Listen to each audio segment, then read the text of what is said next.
La contaminación de los suelos es uno de los varios problemas ambientales generados por las actividades humanas, debido a los materiales y sustancias que, dependiendo de su composición, cantidad y reactividad, alteran las características de los suelos, afectando así sus funciones básicas.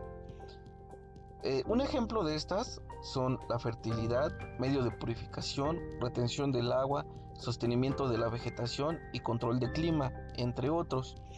Tal es el caso de la actividad pirotécnica en el Estado de México, la cual es de gran importancia, ya que en esta entidad se elabora más del 50% de la producción nacional.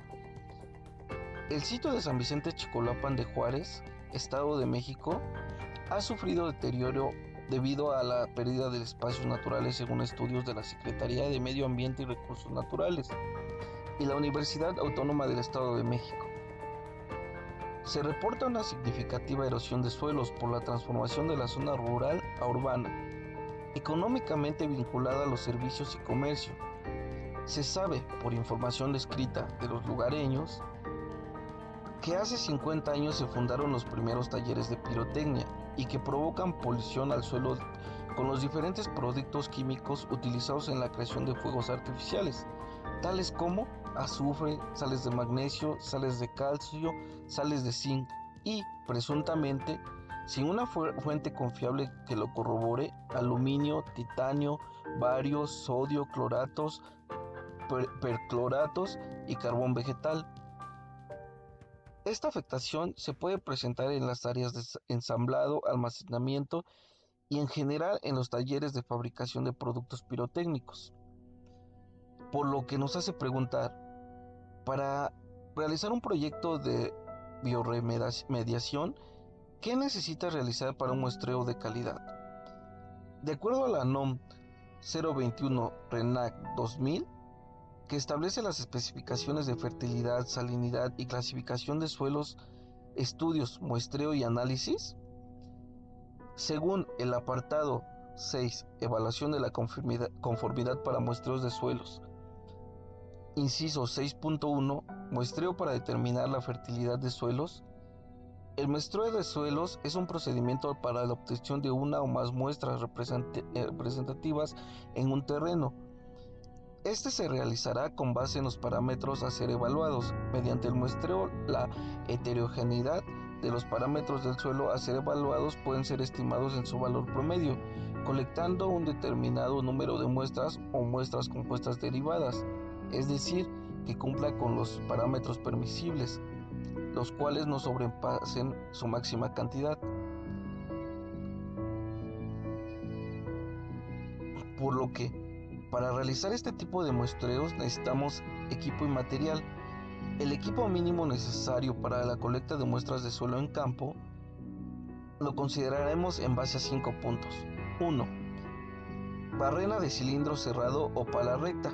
La herramienta de muestreo debe garantizar que la muestra obtenida tenga el mismo volumen en espesor y profundidad, de un tamaño suficiente que facilite y permite la formación de las muestras compuestas, que sea fácil de limpiar, resistente al desgaste, útil en suelos arenosos y secos, arcillosos húmedos y que no contamine las muestras con impurezas. 2. La barreta debe ser fácil de manejar y permitir rapidez en el muestreo. 3. Bolsas de plástico transparente con capacidad de 2 kilogramos. 4. Marcadores de tinta indeleble. 5. Notas y bolígrafo. Y por último, el punto número 6, necesitamos un plano, un mapa o realizar una fotografía en el área de zona de muestreo.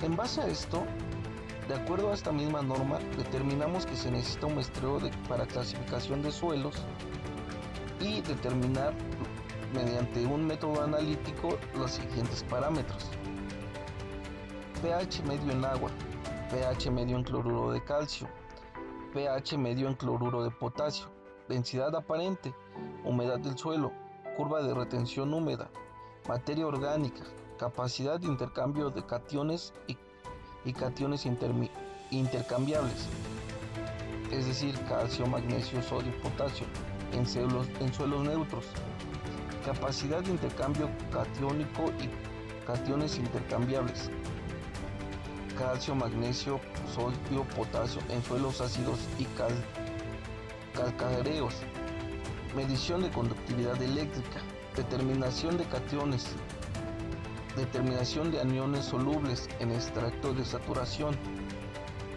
determinación del porcentaje de saturación de base, relación de absorción de sodio y por ciento sodio intercambiable, determinación del color del suelo, determinación de fósforo en ácido crítico, retención de fósforo, determinación del tamaño de partículas elementales, determinación de yeso y acidez extraíble. Y además de realizar, por último, un análisis elemental de arcillas.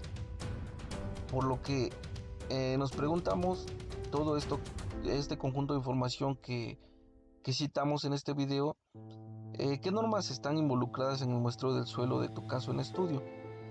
De acuerdo a lo investigado y al contenido de la unidad, nos muestra que la NOM 021 RENAT 2000, que establece las especificaciones de fertilidad, sanidad, clasificación de suelos, estudios, muestreo y análisis, y la norma mexicana NMX CC 13 1992, criterios generales para la solución de los laboratorios de pruebas, nos generan la información necesaria para poder realizar un estudio en un sitio en particular, en este caso en San Vicente Chipolapan, donde presenta un grado de contaminación debido al mercado de pirotecnia. Podemos realizar un muestreo el cual nos permita determinar los parámetros máximos permisibles y en un caso que necesitemos un proyecto de remediación, poder tener los parámetros mínimos a donde tenemos que cumplir y de ahí partir para poder empezar a realizar nuestro diagnóstico.